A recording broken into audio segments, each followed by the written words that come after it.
Hey, deserving listeners, I thought I would answer some patron emails. This first email is from highest tier patron, anonymous patron. She says, "Hi, Kirk. I have been listening to the podcast for quite a while and almost using it as homework and ways to continue finding understanding and healing from my traumas. I've been diagnosed with complex PTSD, borderline tendencies, and reactive attachment disorder due to adoption and abuse. I've experienced emotional, sexual, and physical abuse. I've been in therapy for years and have seen some of the benefits. The problem I find myself running into is fear in opening up about my current relationship in therapy. I desperately want to leave my relationship." So just chiming in here, I kind of worded that funny. What she's saying is that she wants to leave her partner, but she has a hard time opening up about it in therapy. Okay. "I desperately want to leave my partner. It's very toxic and at times very verbally abusive, but I feel unable to leave. My unhealthy attachment styles, coupled with a lifetime of traumas, have made me feel helpless. I know that therapy takes time, and I can't magically wake up tomorrow ready to leave. I'm wondering if you could just give some advice on little ways I can begin deprogramming my unhealthy attachment. Are there little things I should be doing daily? Are there ways to begin separating myself without just leaving? Thanks for all you do. It has helped me invest more into therapy and doing the work to heal." End of email. Well, anonymous highest tier patron, let me get into this. So what you're asking, well, first off, I'm so sorry that you went through what I'm imagining to be just horrific, ongoing, multi-factored abuse that you were experiencing as a child. Adoption, abuse, emotional, sexual, physical, complex PTSD, borderline tendencies, reactive attachment disorder. Yeah, it's just the worst. It's totally unfair that this happened to you. I don't understand how the universe works in this way, but it does. And so I'm sorry that happened. And good for you for getting the help that you deserve, facing it, and trying to be a net good in the world. Working on one's traumas really can help with that, can help us to avoid getting involved in defenses that can harm other people. So, you're doing way better than the vast majority of humans on the planet, because you're working your way uphill the entire time. So good for you. And then you're asking, you're saying that you can't leave your partner. You're also saying you're having a hard time opening up about it in therapy. The first thing I say is whenever that sort of thing happens, let me ask you a series of questions. So if I asked you, can you talk, do you think you would talk about this issue with your therapist in the next session? And you'd say, no, that's too scary or something. And I say, okay, could you talk about talking about it? Could you say, well, there's something I want to say, tell you about, but I'm worried about something. Okay, could you have a conversation about having a conversation? If you say yes, then do that. If you say no, then I might say, I would ask you, can you have a conversation about having a conversation about having a conversation? Like you're pulling yourself further and further away from the actual conversation, but you're leading up to it. So something that would be leading up to it would be to talk or to raise the topic with your therapist of like you could sit down and say, I have some things that I may or may not want to talk about that aren't like super critical to my life. So don't get worried. It's not like anyone's going to die or anything. It's not suicide or homicide. It's not anything. But there's some things that I just have a little bit of a hard time talking about sometimes. Can we talk about that? So that's talking about. And then if you say yes to that, then do that. If you say no, then maybe there's even further back where you could say, I would like to talk about being comfortable revealing things in general. So you're not referring to anything in particular. You might even bring up something that happened in the past that you've already revealed. You could say, I want to talk about that thing that I told you 6 months ago, and how hard it was for me actually to bring that up with you, and then how good it felt to actually talk about that, or that thing that was hard for me to tell you about, and I actually have a complaint about the way that you reacted, which made it harder for me to, so that's even further away from even talk, because you're not even revealing that there's even a thing to reveal, right? So that's what I would say. And then you just start there and you just start working your way toward what you want to talk about. The other thing that you're asking is how you're saying little advice. You're saying, give me some advice on ways I can begin to deprogram my unhealthy attachment. So, I don't know your relationship with your partner, but from the description, meaning that I don't know if it's empirically a bad idea or not. I'll take your word for it. It's not hard to imagine what you're talking about. You're saying it's very toxic and and at times very verbally abusive. So, it sounds believable for sure. So if we go with that, then we would say that's an unhealthy attachment. And you say, what's some advice? Well, it's not a matter of deprogram. I mean, maybe you could say that, but when we lack secure attachments, safe attachments growing up, we'll take anything we can get, even though our conscious mind will say otherwise, right? Our conscious mind will say, I don't need this shit. I can live on my own. I'm fine. I have other people in my life, or I'll find someone else. But our inner world is not accessible by our conscious mind. For someone like me who didn't have that background, my inner world just happens to coincide with my conscious mind, right? When I say I don't want to do this or that, generally, not all the time, of course, but I'd say 75% of the time, my inner impulse, my emotions, my schemas, my actual behavior will coincide with what I want to happen and what my values are, right? If I were, for example, if I was in an abusive relationship, it might take me a bit, but for me to leave, I would consciously want to leave, and then I would actually do the behaviors to leave, right? There wouldn't be a part of me sucking me back in sufficiently to stay in the relationship, right? And so there's this illusion that I might have that my conscious mind has the power to exert control over my behavior, which is, we all understand that's not true.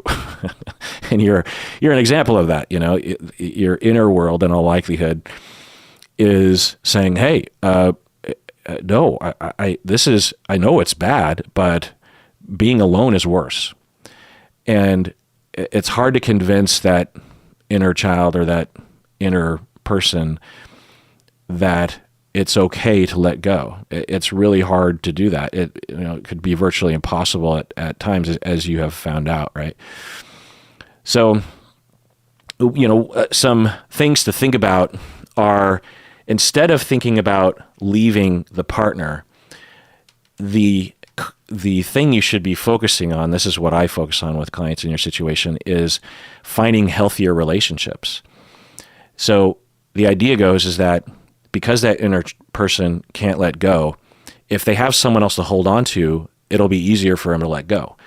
If letting go means having no one or not having a significant attachment ready to go, then that inner child they're not going to let go.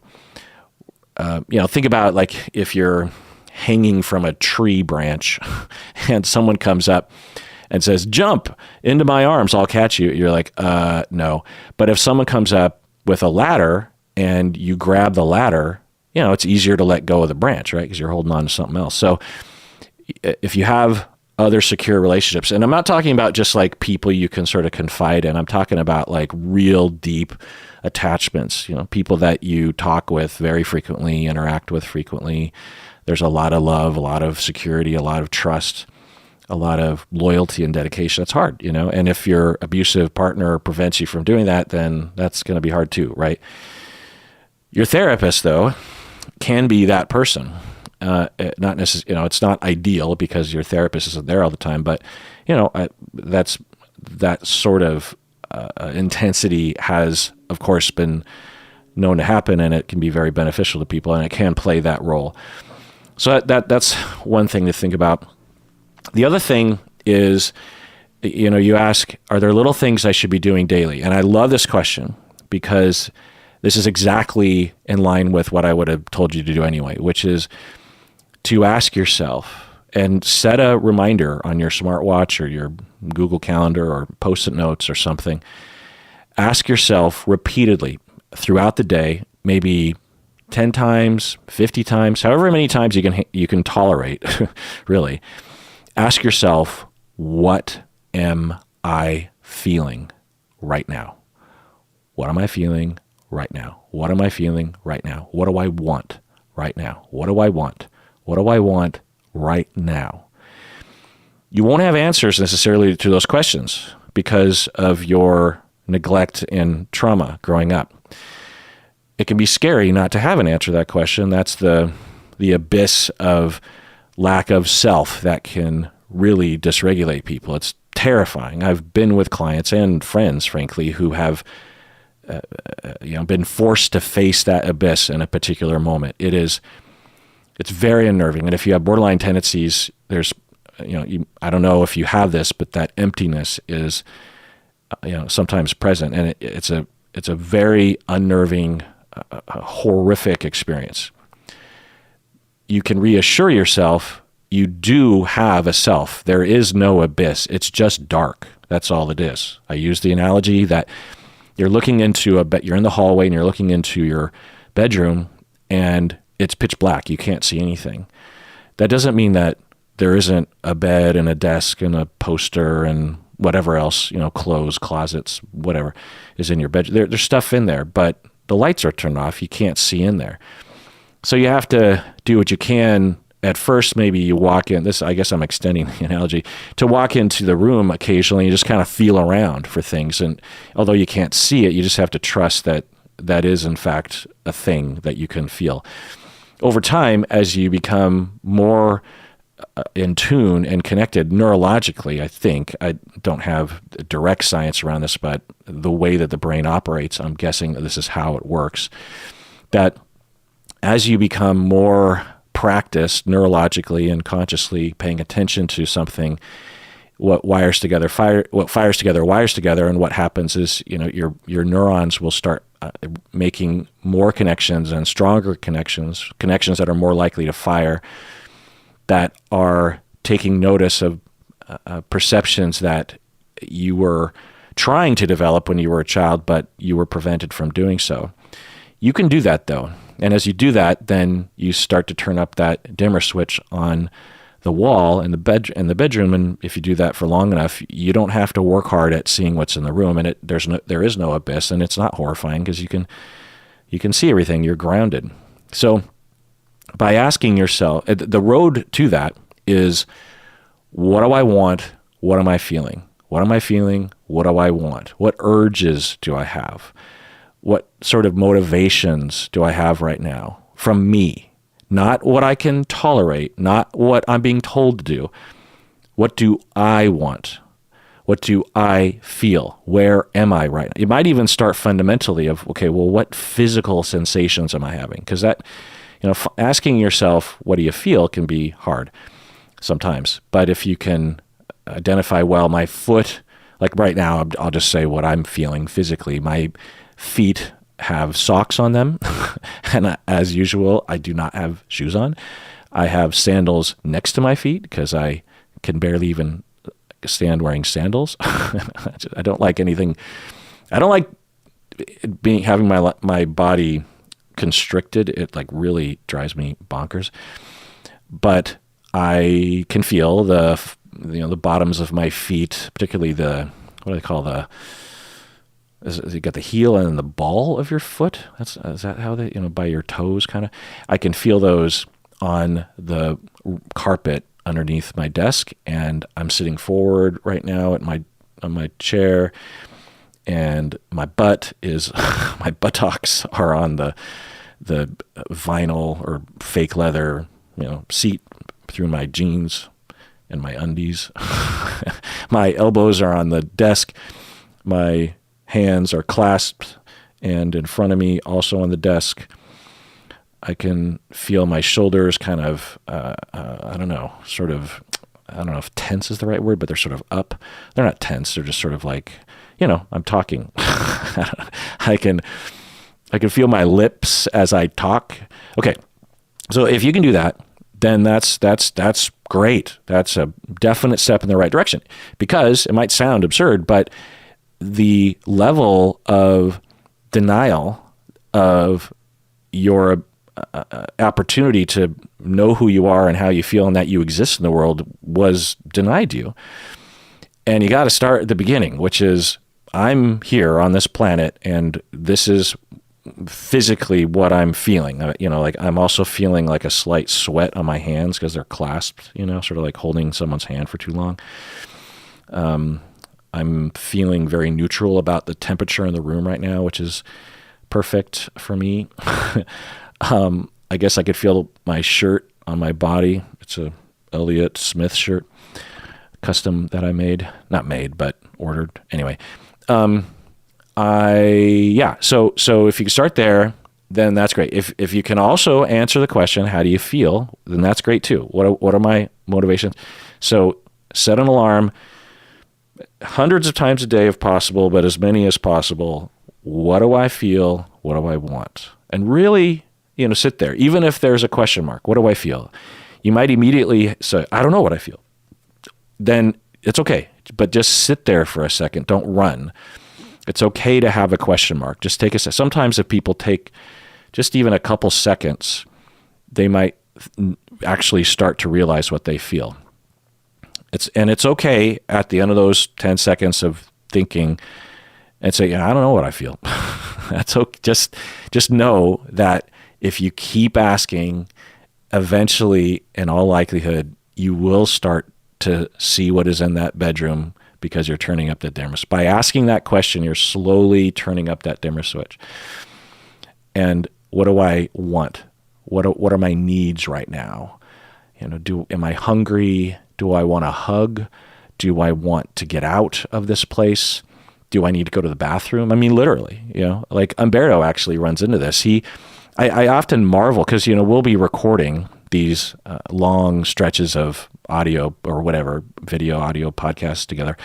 And I often am, going to the bathroom, partially because I just hate having the urge during a recording.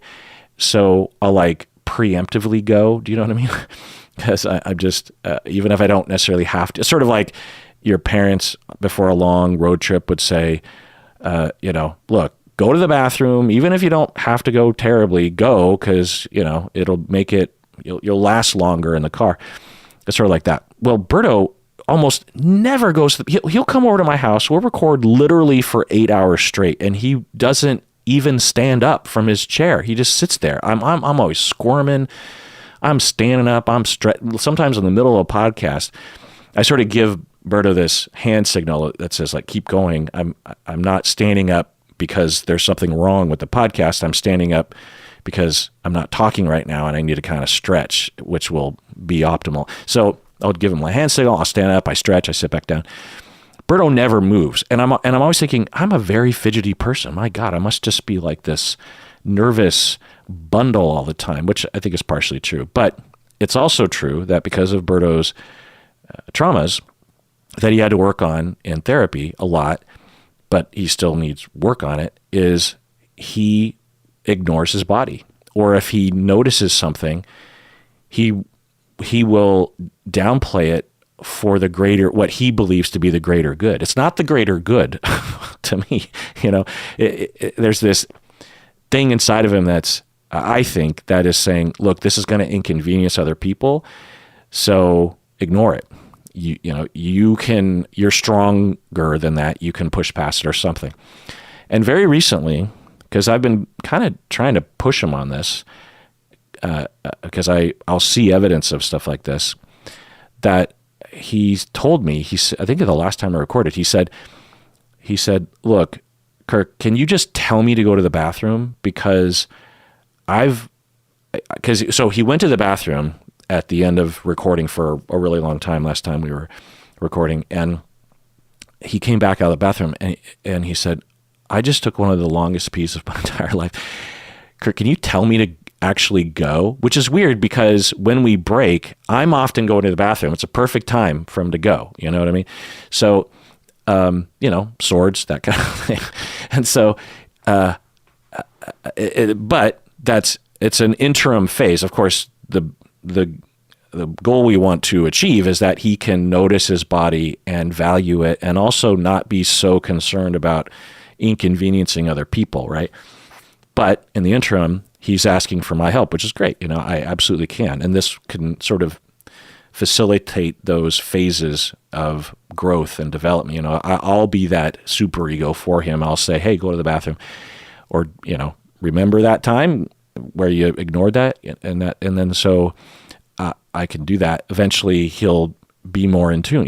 The idea is that he'll be more in tune with that as time goes forward. So, you're asking, the little thing you can do daily, just keep asking, what do I want? How do I feel? Do it right now. Take the opportunity, pause the podcast. Everyone, literally, this is good for everybody, honestly, especially in today's world where you just have constant update, like notifications on your phone, and the increase of capitalists being able to make us work literally 24/7, and the constant pressures on our life and the keeping up with the Joneses. Like, we're moving further and further away from what do I want and what do I feel. So the idea is that when you can answer those questions, then you will be able to evaluate when and how and if to leave your partner. That's the whole thing. Because in all I don't know, but there's a possibility that what's happening for you, anonymous highest tier patron, is that you are noticing there's something wrong in this relationship. It's very abusive, and I know better. I've learned that I shouldn't be here. So why am I not leaving? There's a good possibility that the reason why you're not leaving is because you're not in connection with your needs, and specifically your anger. For me, when I am abused, and I've been abused in a variety of contexts, including romantic relationships, and because I was raised well enough, I feel anger. I feel anger because there's an injustice. I'm being mistreated. And I will say, fuck this shit. I deserve better. I don't know if everyone would call that anger. We can call it a lot of different things, but in the broad sense, it's an emotion of anger. Injustice produces an emotion of anger, and then we will act on it. There's a feeling, there's an action, there's an urge, there's a behavior, motivation. So there's a chance that, intellectually you're thinking, this doesn't make a lot of sense. I should not be here. But that anger is being suppressed, denied, ignored. It's inaccessible. You're not actively pushing it down necessarily, right? It's just like hard to access. If you can feel it, and this applies to everyone listening, there are so many people that, Berto included, right? Like, part of the motivation to say, I need to go to the bathroom, you could say anger is very motivating, is my point. There's a lot of motivation power in getting angry, right? My bladder hurts. This pisses me off. I'm going to the goddamn bathroom, I don't know if we want to call it anger. Call it like just asserting yourself or taking care of yourself, whatever. But whatever that is, and getting in contact with that requires being in contact with emotion. Because when you are being abused and you're being contained and limited, right, and harmed, there's an inside need that is being neglected by the world, and you're feeling that tension inside of you, and you're getting angry. You're saying, there's a part of you that's like, I don't want this. Now, the inner part of you might not know exactly what to do with it because it's primordial, right? It's up to our executive function to figure out, well, what does that mean exactly, right? but that inner primordial feeling is definitely there. You might go, I've never felt it. Why would it be there if I've never felt it? Unless you're an alien from outer space, if you're being abused, you're angry. Because of course you are. And of course you had to deny that and suppress it when you were very young because you had to survive, right? I'm making a lot of assumptions, so, take all this with a grain of salt. But getting in touch with what do I want? What do I feel? Because if the more you're in connection with that as you're being abused or after, you will ask again this repetitive question. What do I feel? I feel unsafe. I feel hurt. These are all kind of question marks. And that's another thing to do is to sort of try on things, right? If you ask this question, you say, what do I feel? And then there's this blank. You don't know how you feel. Give it some time. Like I said, don't just take that as evidence that nothing is accessible. It might take 5 seconds. The next thing you can do actually is to just say, well, what would other people feel here? Or what might I be feeling deep down? And you think, well, I might be feeling hurt, and I might be feeling angry. I might be feeling afraid. Am I feeling afraid?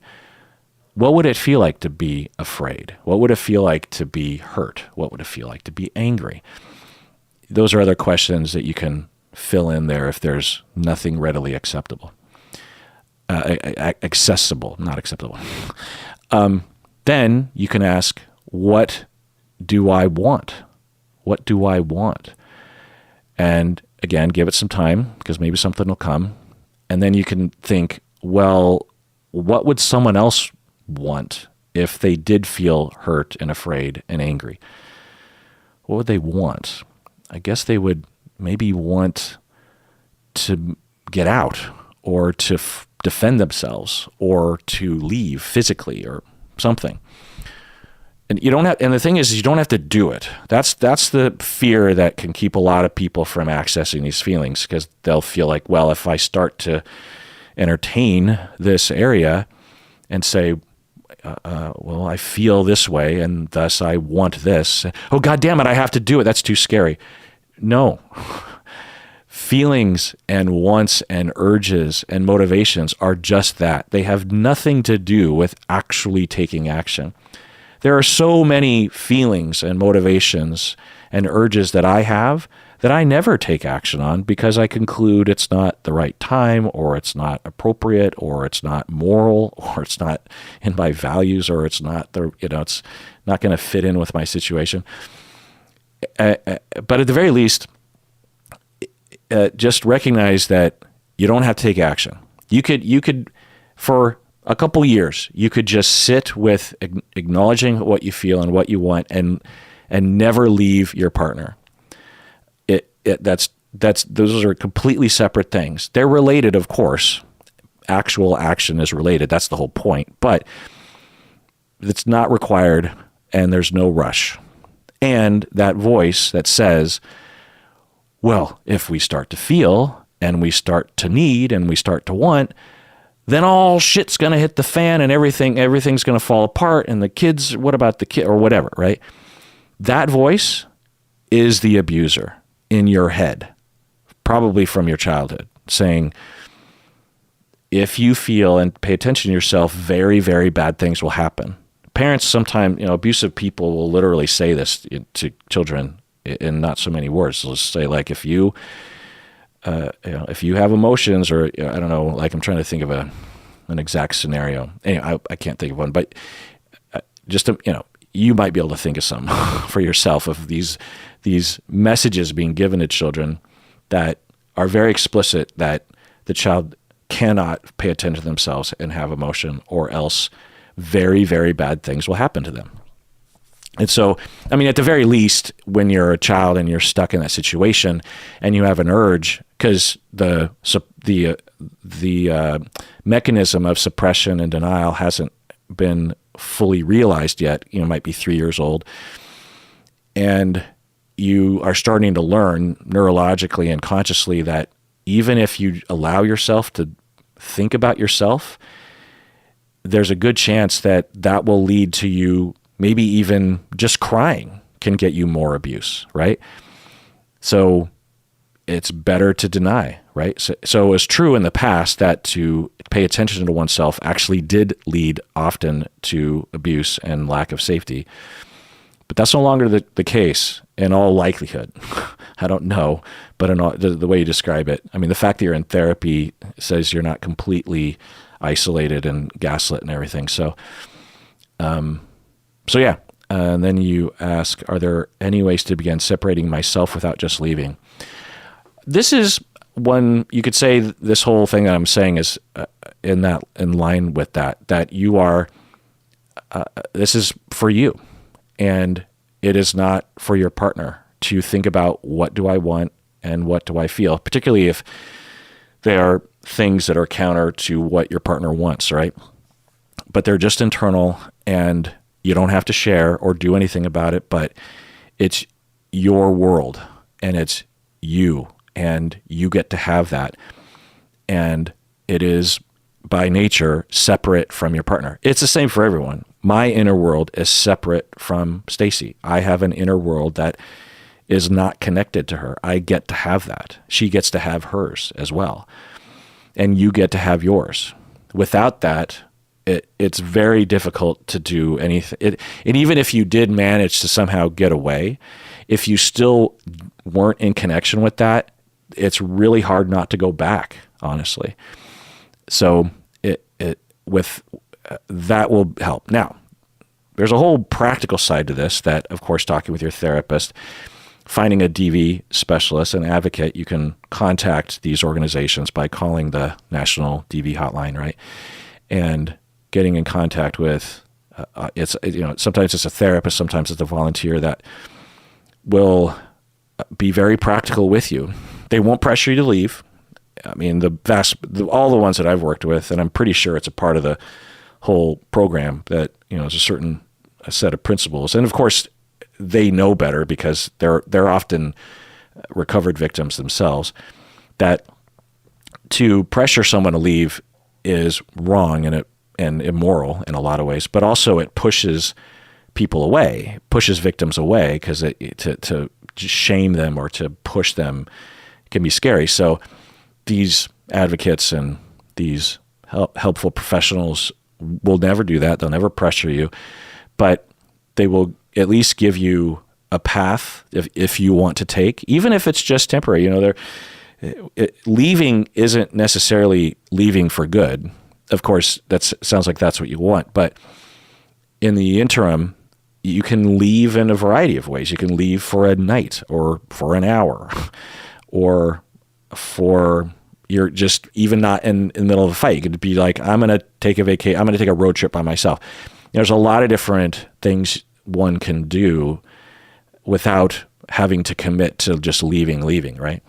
So, I mean, the fact that you're in therapy, the fact that you're emailing me is leaving in a sense, or at least it's separate, right?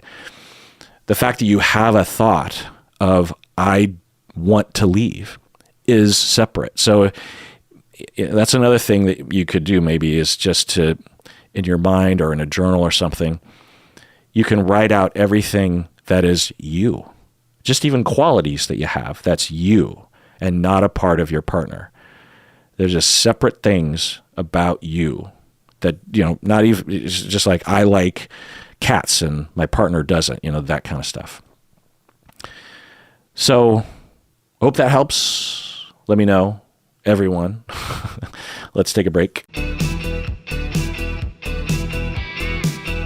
All right, we're back from the break. So middle tier patron Alexandra, she wrote in and sent me a link to Reddit and says, "Hi, Kirk. I found this funny post on the R Therapist subreddit, and I thought, what would Dr. Kirk say?" Okay, so let's open this up. All right, this was posted last year on the Therapist subreddit, and it says,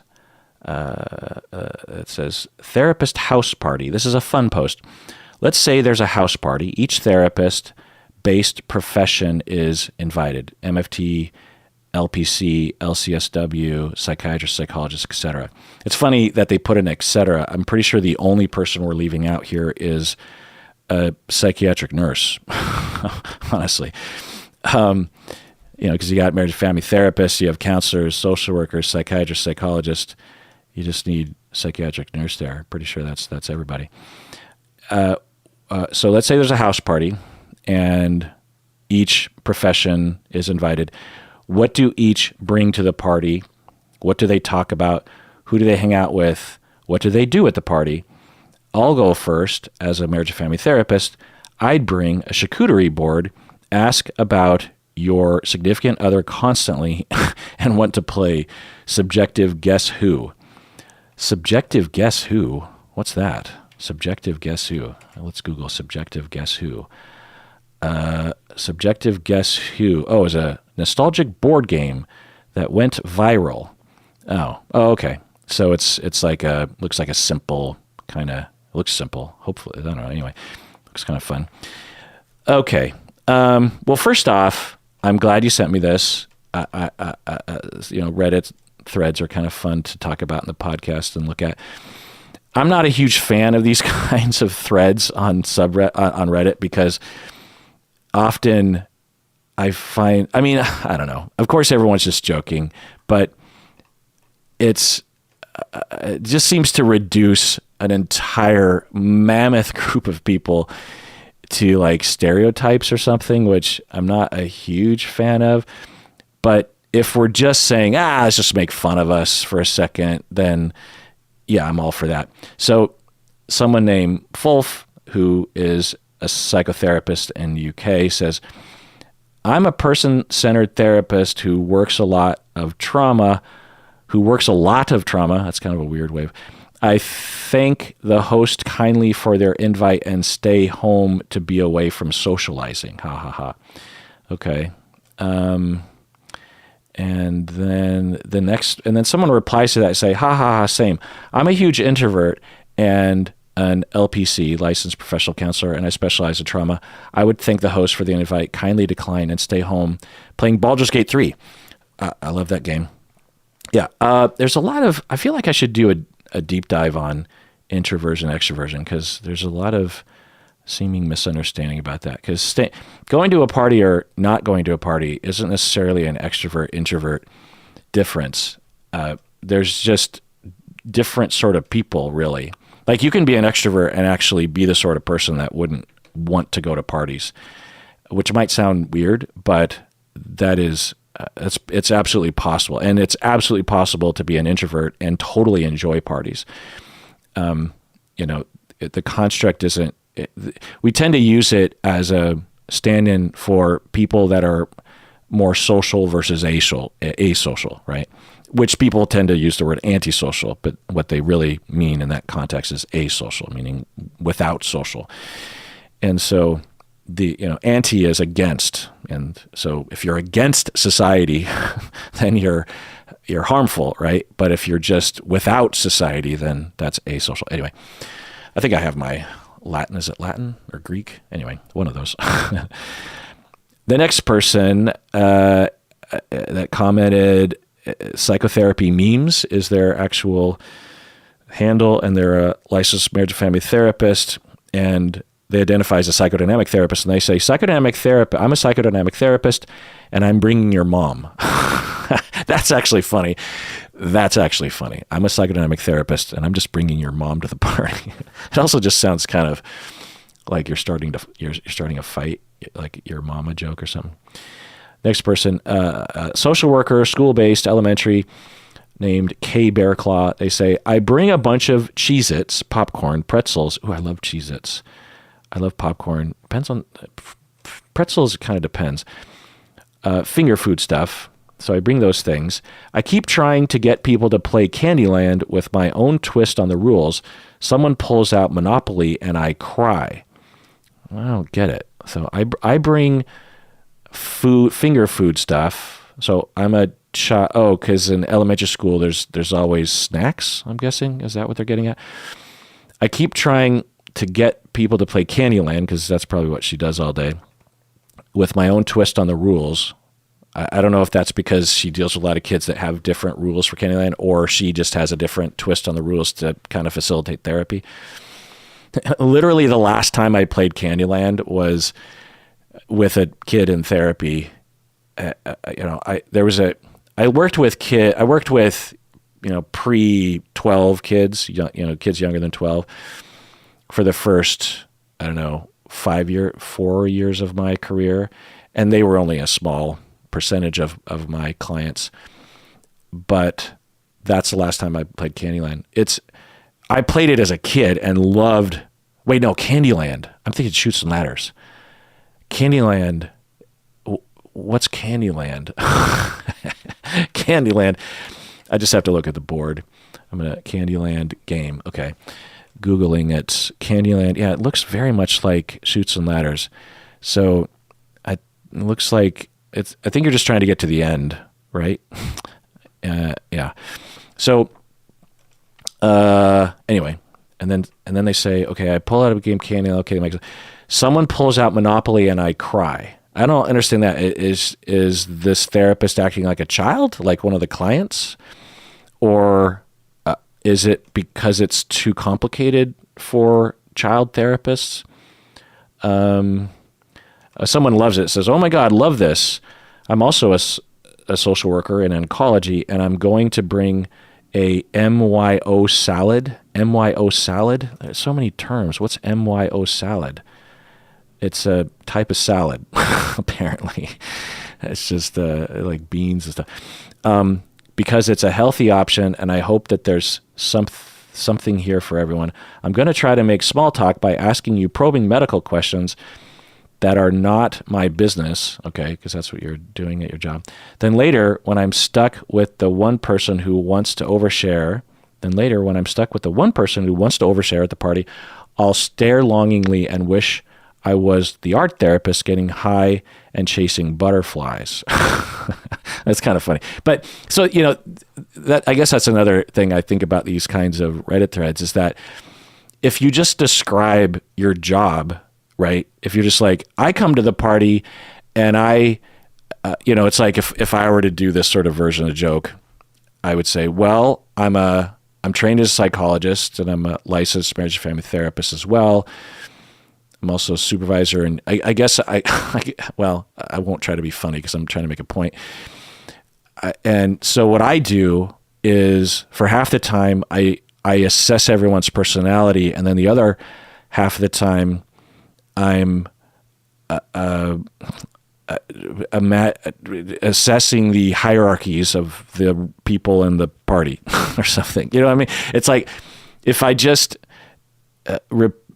recreate my job, that's not. I guess it's kind of funny, but it's not. It's not as funny as psychotherapy memes who says, "I'm a psychodynamic therapist and I'm bringing your mom." I mean, that's taking it this whole. You get it? Anyway, I'll stop reading this. Let's go into another email. But thanks, Alexander. That was fun. Actually, first, let's do an OPP. These are annual patrons who have been patrons ever since 2021, which is coming up on 3 years. So we have Sophia from Germany. We got Robin from Lansing, Michigan. We have S. Korb from Tucson, Arizona. We got Timothy, who looks like they're a social worker, from Greendale, Indiana. Sounds nice there, I think. Katie from Oregon. Alora from Portland, Oregon. Destiny from Iowa City. And Holly from good old Seattle. And also, the following people are from God knows where. We have Jody, Parissa, Kaylin, and Allie. Thank you so much for becoming a patron and staying a patron through thick and thin for 3 years. That is truly just the most flattering, and I'm so honored. Seriously. All right, this next email is from middle tier patron Mary from Seattle. She says, "Hi, Dr. Honda. I was listening to you while falling asleep yesterday, and I ended up having a fun dream about you leading a group to an adventure trip." Just chiming in here. I always love hearing about people's dreams about the podcast. listen to a lot of podcasts. I watch a lot of YouTube channels, and I have dreams about them too. On one hand, it feels like, well, wait, what? I don't even know these people. Like, is this what a harmful parasocial relationship is like? And then, but it's, it's of course, because especially if you're listening to me as you're falling asleep, I mean, that's just a sure way to have a dream about me. So then you go on. There was a beautiful lake. So I'm leading a group on an adventure trip. Okay. There was a beautiful lake where a local was riding a horse on the lake instead of a sea scooter. A sea scooter. What's a sea scooter? I have to Google so many things today. Sea scooter. I don't see anything that looks like I see all these underwater things. Anyway, there was some performance in French of Anne Hathaway where I complimented her on her accent. Yeah, this sounds definitely like a dream with all these random things. The dream ended with you saying we needed to retreat for safety reasons as we were climbing a mountain with Stacy and it was about to rain. And I was thinking how responsible this was. Haha. Anyway, I'll take this opportunity to share. Oh, so that's the end of your dream. Yeah. Huh. So you could analyze that pretty readily, right? There's all sorts of, I don't know what those symbols mean to you. What me, Stacy, mountain, safety, rain, and Hathaway, sea scooters. It's pretty rich ground to work with. Going on with your email. Anyway, I'll take this opportunity to share a quick reaction to the video I was watching because I could relate a lot to it. You said, quote, someone being an emotionally abusive partner doesn't mean they're a terrible person. It often stems from their own trauma. And at the same time, it doesn't mean it's okay for them to be abusive. End of quote. Yeah. Going on with you. This deeply resonated with me, with my situation, and as to why I stayed so long in an abusive relationship. I also still feel guilt from leaving without breaking up, and helpless from still hoping to go back to him even after 2 years of silence. End of email. Yeah, well, this email is apropos of the first email. And yeah, it's just awful that abuse victims will internalize the abuser and continue to abuse themselves even though they're out of the abuse. And, you recognize this, I hope, as not rational, but it's an inner voice internalized, and it's not a voice you want to regard, but it's there, and it's there. Can't get rid of it necessarily very quickly. And the voice is saying to you that you should feel guilty for not having left earlier. You say, I still feel guilt from leaving without breaking up. Oh, so you left without breaking up. Again, if you're being abused, people don't just up and leave a relationship. Well, I shouldn't say that because some people do. But my point is that in all likelihood, you made the right call of like, okay, on one hand, I'm being abused. On the other hand, my ex-partner is not an evil person. They're a good person. They have a lot of trauma, but they were abusing me, and that's not okay. And I feel bad for my partner, my ex-partner, but I'm not the problem. I didn't create their problems. I didn't abuse them. I didn't traumatize them. And yet I'm incurring all the harm from that trauma, right? It's coming to me. And so I have to leave. And if I have to leave in a way that actually keeps me safe and sane, then that's just what's going to happen.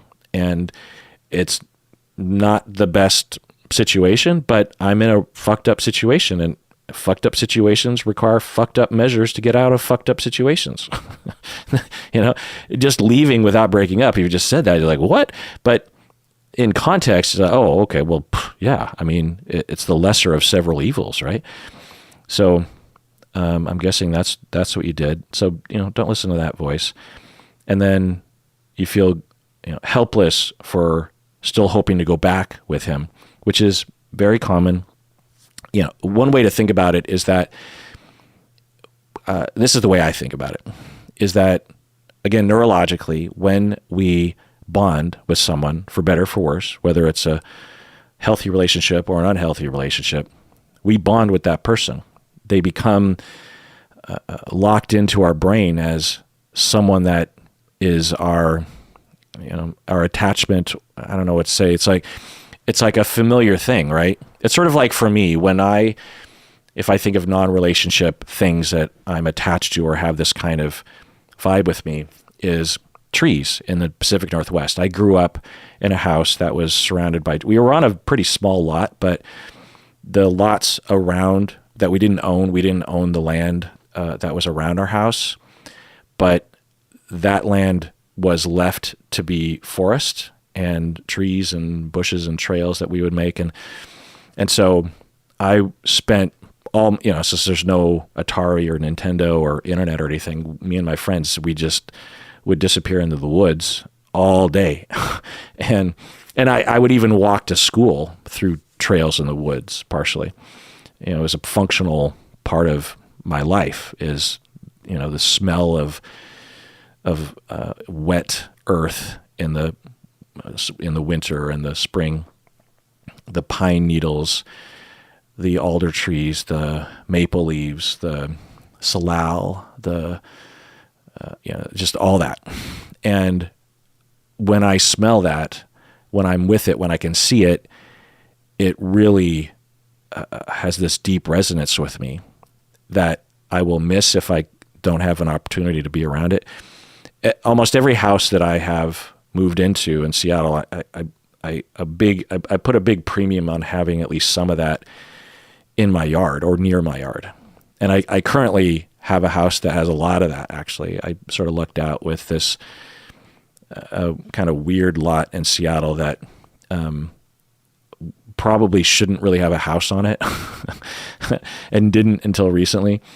But it's on a hill, and it's a very inconvenient lot to have a house on because it's hard to access from the main street, and was left for a long time because people are like, you can't build a house and that's too uneven. There's too much, and so the house that I have is like that. And by consequence of that, it's sort of like nestled into the woods because anyway, point is that I lucked out and I'm attached to that. So the same goes with things that you're not fond of, like your partner, right? You spend a lot of time with the person.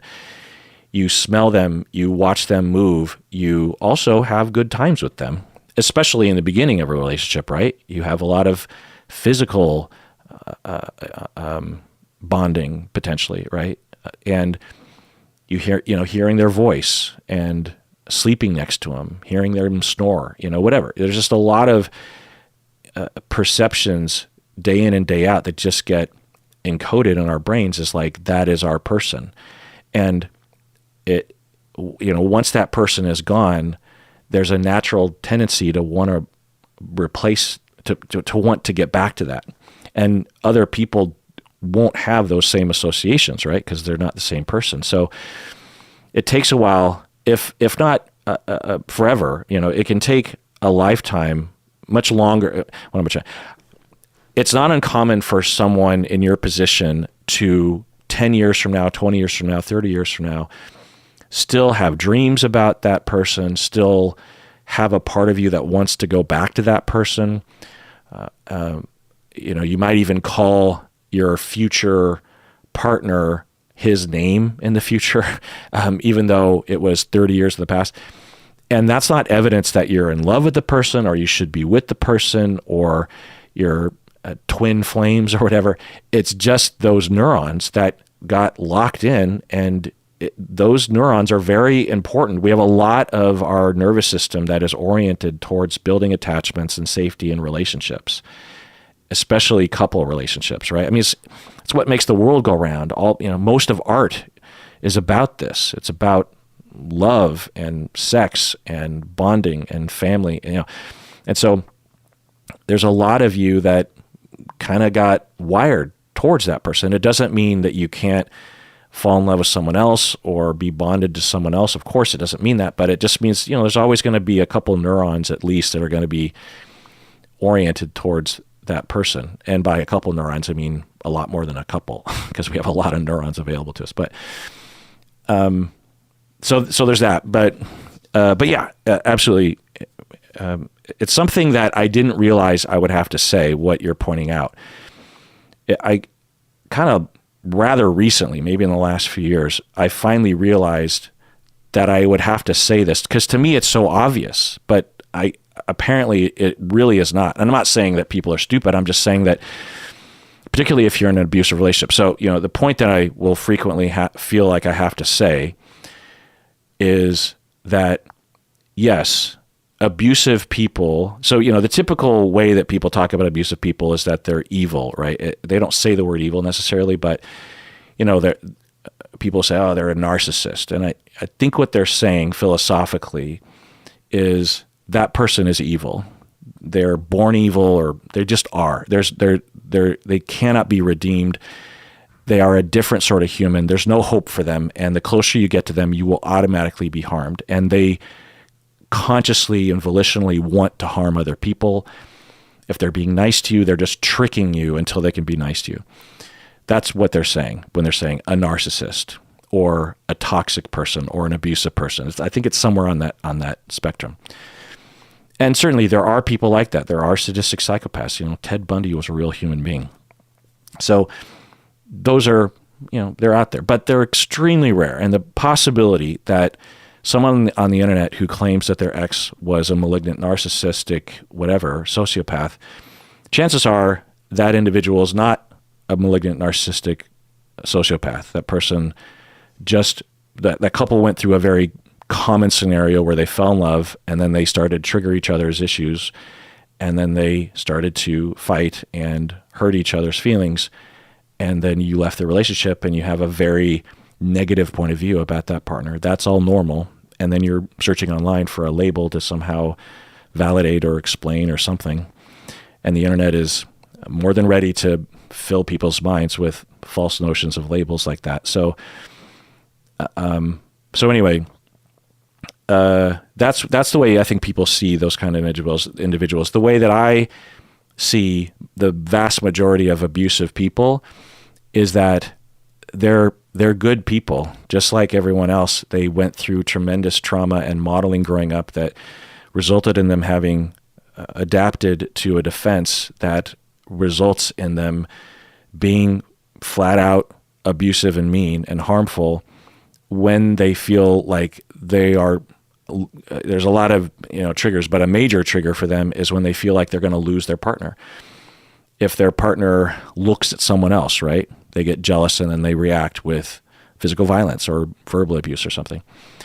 If their partner seems a little standoffish, they get worried and they resort to harm and insults and maybe physical abuse, right?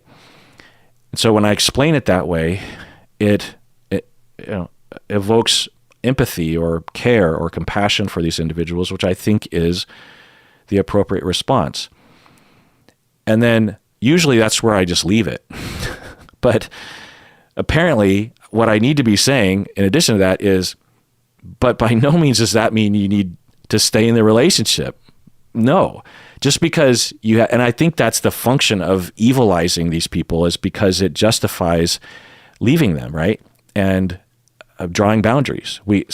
Somehow people need to say, well, that person's evil, therefore I deserve boundaries. Even if our abusive partners are good people on the inside and their behavior isn't even necessarily there, and it's hard to say. Of course, their behavior is their fault, but it's not their fault that they were traumatized. It's not their fault that they had a violent father who taught them these kind of behaviors. It's not their fault that they're continually preoccupied with attachment loss and paranoid about losing their partners. That's not their fault. They're responsible for their behavior. They're responsible for the fact they haven't gone to enough therapy or any therapy. But, we wouldn't say that, like the fact that I'm not abusive is not some sort of evidence that I have this tremendous willpower. I just don't have that urge because that wasn't modeled to me and I don't have those traumas. So for individuals that do this sort of thing, they're a product of their environment and they're responsible for their behavior. It's both. I hope you get my point. So yeah, but you can still allow yourself to have boundaries with people like that. Just because you have compassion and you can understand how they became who they are, doesn't mean that you no longer get to have boundaries.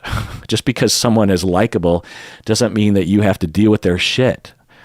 And what I always say is, I have been living this perspective for decades now. And when I come across abusive people clinically and in my personal life, I either quickly or eventually realize and can see the 10,000 foot view of this individual's life and how they got to where they are. This person might be abusing me and harming me, and I'm like, well, I'm pretty sure, or I literally know the likely factors that led to that were not their fault, abuse and neglect and harm and modeling.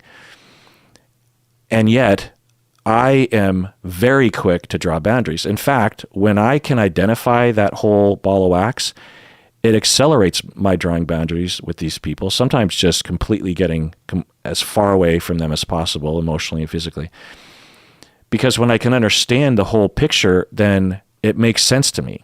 If I had someone that was being abusive to me and I couldn't see it for the way that I look at it, I might start wondering, well, am I making this up? Because if I can't conceptualize this whole thing, then maybe I'm just swimming in my own reactivity right now, So my point is that, that's what, Mary, you're saying that I was saying, that you're saying that you were thinking about, which motivated you to have a dream about something called a sea scooter. And Stacy and I were leading you up a mountain while it was raining, but then I said that it was unsafe. Let's go to another email. But let's take a break first.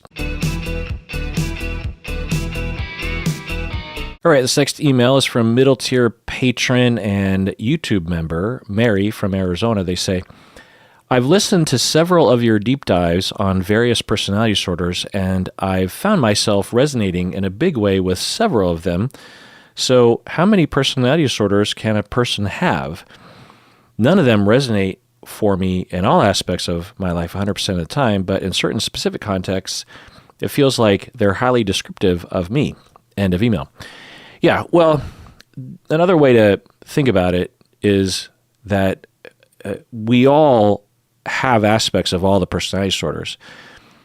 We all, for example, can feel like we're operating from a borderline personality place sometimes, right? When we're pursuing and worry that we're going to lose someone, or we're triggered by something that makes us worry that we're going to be abandoned.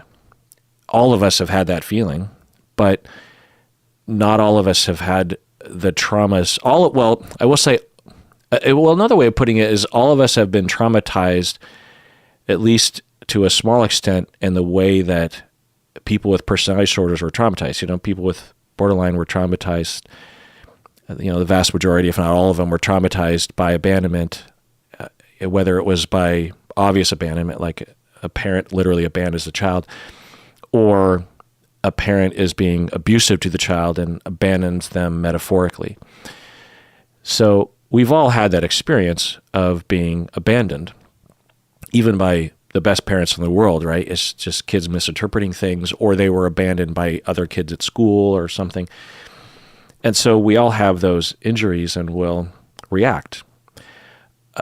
So I think when I'm describing personality disorders and you're like, oh, I think there's situations where I'm like that. In fact, I would think it would be weird if you didn't have that with all the personality disorders I described, especially if you're especially aware of yourself, because when you're aware of yourself, then you're like, oh, I do remember feeling that way. Anyway, another way of looking at it is that, when you are traumatized greatly, then there's a possibility of developing a number of schemas that result in being on the spectrum of a number of personality disorders, if not several of them. All right, so this next email is from anonymous middle tier patron. She says, do you have any general advice or guidance for the healing process in the context of a sibling relationship where there has been parentification. I noticed that there is a particular pain that comes with conflict in this type of relationship because you have one party that has sacrificed all of their needs for the other. End of email. Okay, so it's a pretty broad question. And if I were to summarize your question, you're saying that it sounds like you're not saying you, but it sounds like you were in a family in which there was a parentified child. You were either the parentified child or one of the other kids. And now that you're adults, you want to reconcile or improve the relationship you have with one of your siblings. And it's hard. And there's, you say, a particular kind of pain because one person had to sacrifice so much for the other. The parentified child often has to sacrifice a lot for the other kids. That doesn't mean the other kids also don't sacrifice, but it sometimes can mean that. Meaning that, so let's just kind of tell one fictional scenario. You have a family, and there's let's say there's 3 kids in the family, and the oldest kid, they have to sacrifice a lot, and they become parentified. One thing that they have to do is they have to take care of the younger siblings because the parents are compromised somehow, either emotionally or physically or psychiatrically or substance-wise or something. And the oldest child, they have to grow up fast. At the age of 11, they're totally responsible for the younger kids. The child also has been confided in a lot by the parents. One or both of the parents will go to that 11-year-old child and dump all of their issues onto that child, and the child has to listen and help and absorb all that anxiety at the age of 11 or even younger. So that person has to sacrifice everything. They have to suppress their own needs. They have to forego their own needs. They have to blunt their reactivity sometimes. They have to be very focused on what's going on around them so that they can monitor things and react to establish safety, and also getting attention. That's another aspect of parentification, is that kids are always looking for attention and love, right? Everyone is, but kids in particular from their caregivers. And if their caregivers are giving them love and attention, at least for a time, if not primarily, when the child is sacrificing themselves and parentifying, then the child leans into it as well, because it's the one area where they get love and attention. So it's both imposed on them, but then eventually the parentified child actually will initiate it. And the parentified child will often push back on efforts to change it. Take it from me as a therapist that would try to change that in systems. I would not only get pushback from the parents because they're using the child in this way, but the child would also push back and say, because that's the only thing they know. It's the only world they know, and they have to, and they lose something. When I would get to that precipice, I work really hard. It's really hard to do, and of course the clients have to work harder than me. But it's very hard to convince and also get some traction in families where enmeshment is happening. But anyway, let's say I get everybody on board and everyone is actually changing the routines. We'll run into this place eventually where the parentified kid, even though they're appreciating everything, they're like, finally I can breathe, they get to this point where they still have this longing to know what their, because often if their parent is confiding in them, they just want to know, and they feel cut off from that. And it's painful. It feels like an abandonment. It feels like it's a loss. At the very least, it's a change in the relationship, and that can be hard for people. And they will react either dysfunctionally or just tell me that they are having a reaction. It's hard. Anyway, so let's say in this fictional story, there's a lot of pain, and the parentified kid sacrifices themselves so that the younger kids can actually develop at least a little bit more normally, but not optimally, right? Because, it's not like the younger kids have like a cakewalk, because they're not being paid attention to anyway. All the kids are. So that's one thing I'll say, anonymous middle tier patron, is that, yeah, the parentified kid did sacrifice a lot, but everyone sacrificed. The other kids, because the parentified child is taking care of the younger children, but it's not a direct substitute. It's not an equal substitute for good attuned parenting from actual caregivers. You're an approximation of that as a parentified child, but by the nature of the fact that you're 11 years old, you can't give the child what they need. And so the kids are being deprived as well, but they're deprived less because you're tasked with giving to them and paying attention to them and helping them stay safe and all that kind of stuff, feeding them maybe. But those children also suffered. Also, there can be some weird dynamics that can happen between parentified children and the other children where a codependency relationship starts to develop, where the parentified child, the codependent individual, starts to come down hard on the younger kids because the 11-year-old, the 12-year-old, the 13-year-old doesn't have the emotional maturity to be able to handle the anxiety or the pressures or the annoyances with parenting. And so sometimes they can come down too harshly.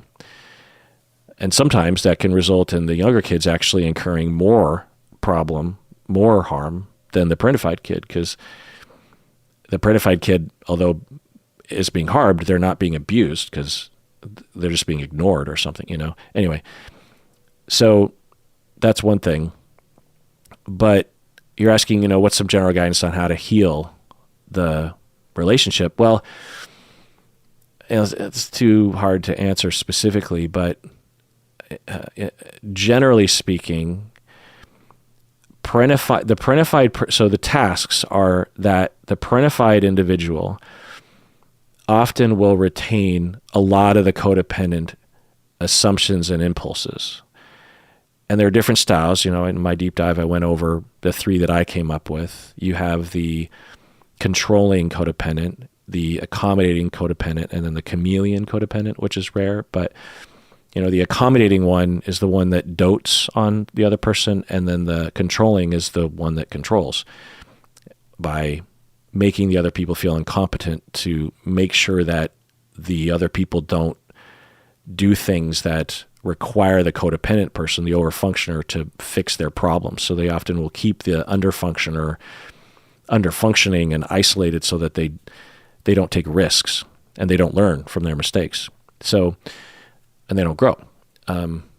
The accommodating one will do the same, but by enabling and accommodating and being quote unquote nice all the time. I say quote unquote nice because it's not nice to deprive an individual of the opportunity to make mistakes and learn within reason. Anyway, so the codependent, the overfunctioner, the parentified child, they have to really do a lot of work in therapy, either individual therapy or family therapy or something, to figure out how their reactivity operates. Because when I talk to overfunctioners, codependent people, parentified people, and I tell them, so there's different phases, I'll say. In the first phase, the codependent parentified person has no idea that they're codependent, that they're parentified. And they're just operating from all those places and they're suffering. Then we get to the middle phase, is they've emerged into awareness, either on their own or in therapy, and they can see it, but they have no ability to exert control over it or to change it because it's overwhelming, and there's a sizable percentage of their personality that still believes all the hype. Consciously, they might be able to say, yeah, okay, I get it. I'm not responsible for my younger sister's life. Yeah, that makes sense. But then when they actually are operating in the world, or maybe even in session, they might say like, but if I don't do anything about this, then she's going to ruin her life. She's always ruining her life. Okay. So that's one phase. The next phase would be, if I just think, broadly, would be that they would actually be able to exert change, and they're mostly on board. They don't have a hold out part of their personality that is still holding on to the assumptions of anxiety and codependency, because a lot of codependency and overfunctioning is based on anxiety. There's this fear that is injected into the parentified child from the parents that if you don't save your younger siblings from harm, it's on you. And not only on you, but I will reject you and abandon you if you screw this up. The whole world will fall apart if you aren't hypervigilant about making sure that your underlings are safe and taken care of. And so as a child, this is overwhelming, but a lot's at stake. Plus, the younger kids don't necessarily respect the authority of the parentified person. And sometimes the parents will undermine the parentified person. You know what I mean? So the codependent person, even if they're controlling, they're operating from fear. They're terrified. But it's all based on a lie, especially now that they're adults. They're no longer responsible for their siblings or anyone else, for that matter, that they can love. If they have kids, they're responsible for them, but they're not responsible for their spouse or their employees or anything like that in the way that they feel they are emotionally. So the codependent person, their task is emerging through that, and it's hard. And if you're trying to resolve conflicts between siblings, in all likelihood, everything depends on that. Because if the codependent person keeps engaging in codependency with the sibling, that's going to be hard. It's going to produce conflict and hurt feelings. The other kids, their task as adults is to learn how. Well, there's not a fixed profile for their life, because they could be under functioning, because the codependency and the dynamic could extend into adulthood, where you have the overfunctioner continuing to overfunctioning, and the other siblings are socialized by the codependent person and also stepping into it because they like the warmth of the codependent's care, that the younger siblings or the other siblings will remain under functioning, right? And they have to work on that, which is a whole other set of issues they have to work on. Now, all this is based on the assumption that the conflict we're talking about is based on this dynamic, which, you could have conflicts about all sorts of things. But I will say, anonymous middle tier patron, if I'm reading so I'm just going to read between the lines, and there's not a lot of lines to read between, so I'm really taking a leap here. But one, so I'm going to assume that you are the codependent, or that you're the parentified kid, because typically that would be the person that would identify that and also ask this question, because if you are the parentified person, then you're potentially over preoccupied with your relationship with your siblings to begin with and worried about things. And then, this is just me making shit up. So, but I think it might be relevant. And then, you ask, do you have any general guidance for the healing process in the context of a sibling relationship where there has been parentification? I notice that there's a particular pain that comes from the conflict of this type of relationship because you have one party that has to sacrifice all of their needs for the other. So I'm guessing, again, that you're the parentified overfunctioner, because I don't think you would word it that way. I think what you're saying is, hey, I had to sacrifice everything for my sibling. And when we're in conflict, or they don't appreciate that or something, it's particularly painful to me. And I don't know the circumstances. And if I knew it, there's a billion other possibilities, but there's a possibility that's what's happening in terms of the systemic dynamic between you and your sibling. So let's say your sibling is younger and you're the parentified one, that as you try to get closer, you as the parentified person enact your parentification and your codependency and your overfunctioning, which requires the other person to remain under functioning, which might involve control, enabling, putting the other person down. Like if, say, you're at Thanksgiving and you're both adults, you're 25, 30 years old, and your younger sister is starting to put mashed potatoes on her plate. And you look over at her and you say something like, oh, you might want to put the potatoes over here because then that'll help with this thing that I know you like. So on one hand, you're being nice, right? You're helping. On the other hand, it's fucking insulting to have your sister dictating what you're supposed to do with your mashed potatoes. Two, it's concerning that you're even paying attention to that shit. Like if you're sitting there just putting mashed potatoes on your plate and your sister is breathing down your neck about how you're putting mashed potatoes on your plate, then that's aggravating, right? So there's a possibility that, the possibilities are endless, that the dynamic and maybe even the way you're trying to work out conflict, what I'm saying is that parentified people have a really hard time understanding that they're parentified, and a really hard, even if they kind of get it, it's based on a lifetime since they were very, very young of socialized understandings that, and they have an excuse for everything. When I'm talking to an overfunctioner and I'm like, hey, I'm pointing out these things. I understand why we got here. I understand why you're like this. Not your fault. But if you are asking me to help you change this relationship, a big thing you have to learn how to do is manage your anxiety about your loved one failing or even making a grave mistake, maybe even dying because you didn't fix a problem before they took an action. But that's your sibling. You're not responsible for them. You have to be able to sit with that anxiety that your sibling, who you were tasked with taking care of, you have to be able to deal with the anxiety in a differentiated way. We're not going to take the anxiety away, but you can't just go with the anxiety where you've been programmed to go. You have to be able to say, my younger sister might make a choice that will result in bad things happening to my sister and other people.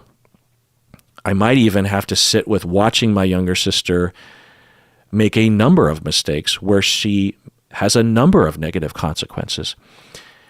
When I have that, and there's a lot of conversation, there's a lot of validation, a lot of emotions. For that codependent person, for that overfunctioner to be able to even fully believe what I'm saying to them, because what they'll say is, at first, they'll say like, oh, okay, I get it, because this is after maybe years of getting to this point. But when when push comes to shove and they're in the moment, they're just like, well, Kirk doesn't understand. He doesn't understand. Oh, there's all sorts of excuses. The person might say, Kirk doesn't understand how incompetent my younger sister is, or what's at stake here. Or Kirk must come from a family that's very distant, those kinds of thoughts. Or, and I'm not saying me, I'm just saying like anyone's therapist that is putting effort into this, right?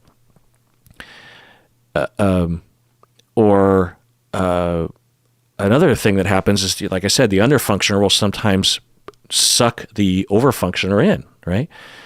By sabotaging themselves subconsciously so that the overfunctioner will step in, right?